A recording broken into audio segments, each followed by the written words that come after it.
like I finished my undergrad. I did this Master of Finance just right away my undergrad. So I was working for like 8 or 10 years in a row.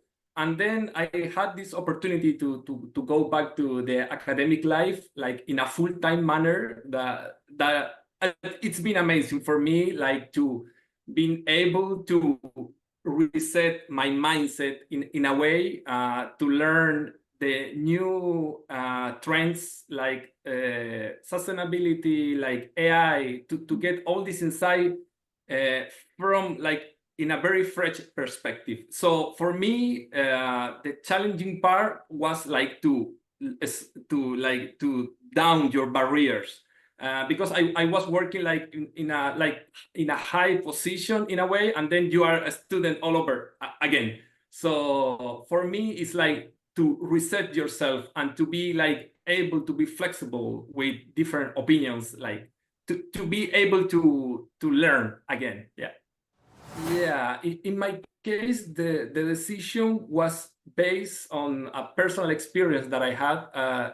Just before joining the MBA, I was traveling actually around the world with my wife. We have like a year to travel. And then we just arrived to Singapore. For me, it was like a revelation. Like, oh, what is this place?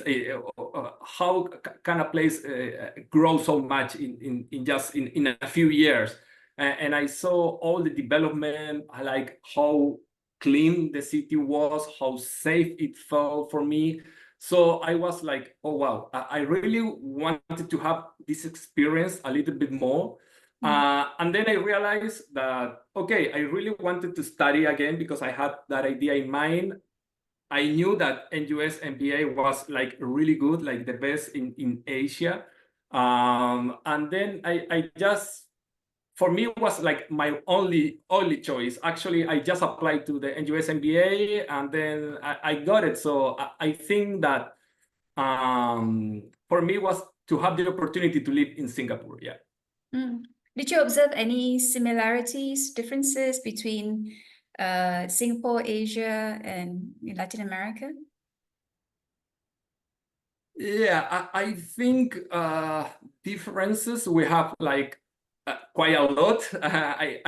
We are right in the other part of the world, but something that I really something that we are similar, I think, is this mindset of to do the things like well, like to work in the right manner, to work like to do the thing one time in a proper manner. Like I think this mentality, that is the one that actually also make that, and specifically to Chile, to grow from the 90s to now, like in a also in a high rate. So I think we have this mentality of like working hard. Yeah. To be honest, I was really afraid to go to Asia to study for I think many reasons. One, to study again after many years. So I was afraid of that. I was thinking maybe,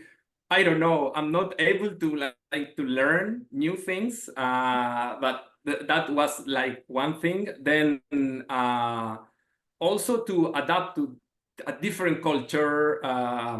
In Latin America, we don't have, at least in Santiago, that many Asian folks. So I didn't have so many. I have a few Korean friends, but not so many like people from Singapore or China or India. So I was a little bit curious about like how that connection with all these people it will be, at least for me, coming from this like Latin American perspective, the way to see maybe the life in general. But then I arrived and everyone was very, very friendly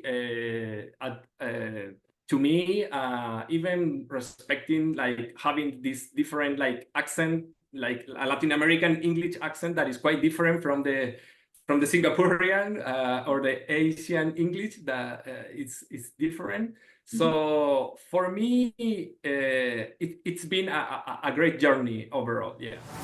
Yeah, I think that is something very unique about the NUS MBA.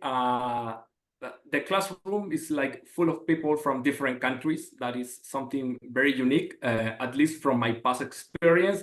I study in Chile, where most of the classroom were Chilean guys. So the diversity was actually low or non-existent.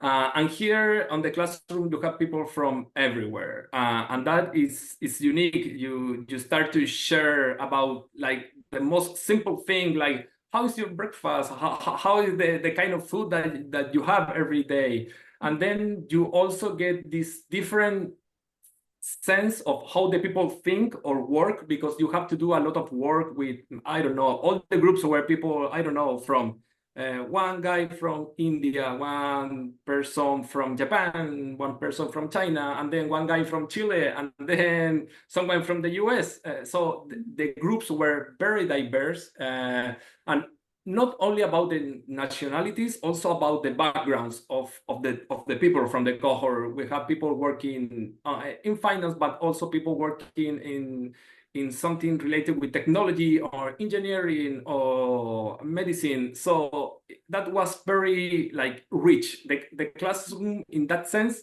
is rich about the experience that everyone has to share during classes, mostly, yeah. For me, that has been something like a highlight for in a sense. For example, right now I am here in New York attending these NYU classes. That these classes has like a very strong American, I mean, US based like knowledge or sharing. So everything is about what is happening in the US, how the US is affected by everything. So it's very US based. Maybe makes sense because we are here, but then after being 1 year at the NUS MBA in Asia, knowing so much and traveling a lot as well, going to China, to Indonesia, going to Vietnam, and then realize, hey, the world is huge. It's much more than only in that case that the US or more than Latin America.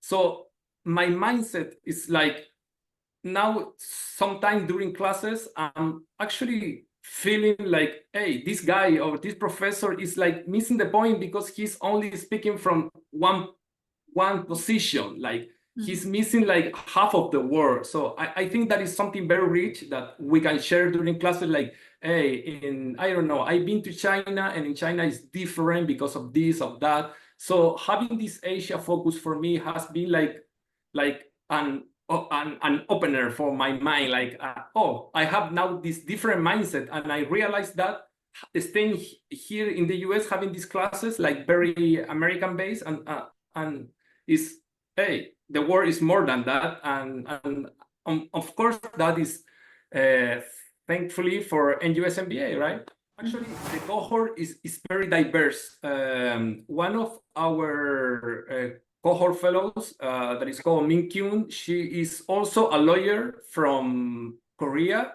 but she actually studied in Columbia here in New York, and then she started her MBA journey.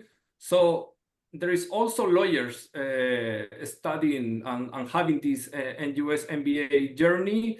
And I think the academic profile of the classes is very well managed in a way that even if you don't have like experience in finance or accounting or economics, all the classes are very well managed. So you will have the opportunity to learn from the scratch. So there is, I mean, there is no need for you to know like a lot of finance or economics or operations before coming to the MBA. All the classes are prepared for that. So I think you should not be worried about that, because the knowledge is going to be there for you to study and then to catch up on the people that maybe already has experience.